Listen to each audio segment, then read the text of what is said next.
Bonjour, bienvenue dans la série sur la physique des particules. Alors dans la relation précédente, celle que nous avons vue à la fin de la dernière vidéo, on peut aisément intégrer sur lambda et on obtient le résultat IGP est égal à I exposant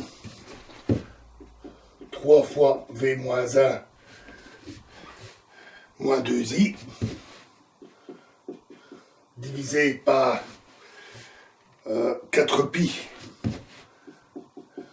exposant 2L fois gamma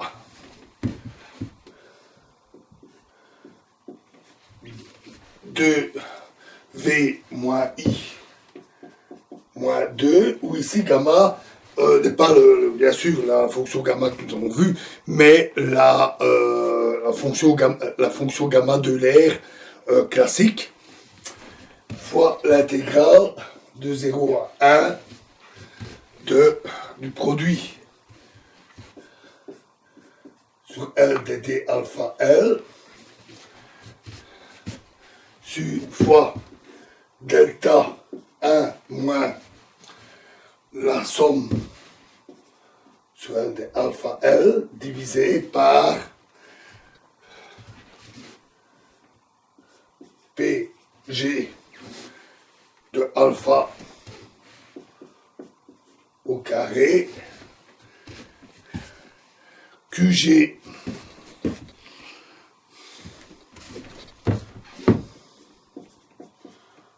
P alpha moins somme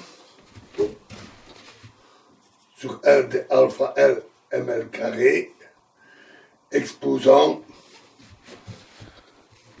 2V moins I moins 2. Voilà la forme paramétrique à laquelle on arrive.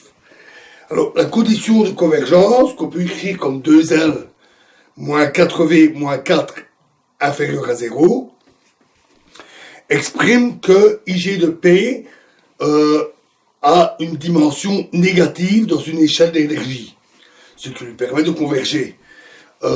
Ce qu'on voit parce que QG a la dimension d'un carré d'une énergie. Et donc,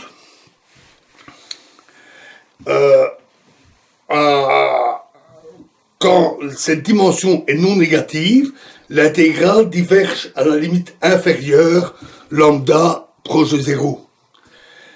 Ce qui, bien sûr, c'est la traduction, sous forme paramétrique ici, de la divergence ultraviolette pour K très grand.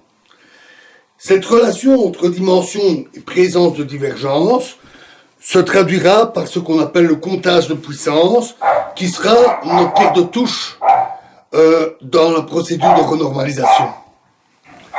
Alors, la représentation paramétrique, comme celle-ci, est utile sous toute une série d'aspects. Tout d'abord, elle fournit une forme explicite des intégrales de Feynman, qui peut être utilisée, dans certains cas, pour les calculs pratiques. Parfois, c'est pas le plus facile, mais parfois, c'est beaucoup plus puissant comme outil.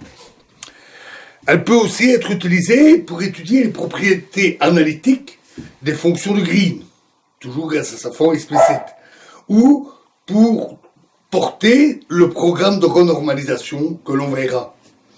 Enfin, elle fournit des analogies qui peuvent être intéressantes avec la théorie des circuits électriques, qui forment aussi des graphes. Voilà, alors justement, on parle des propriétés analytiques. On avait vu que les propriétés analytiques des amplitudes donnaient toute une série d'informations utiles, et nous verrons aussi que c'est le cas avec les graphes. Ceux-ci apportent beaucoup d'informations au niveau de la recherche des propriétés analytiques, et c'est ce que nous verrons dans la prochaine vidéo. Je vous remercie.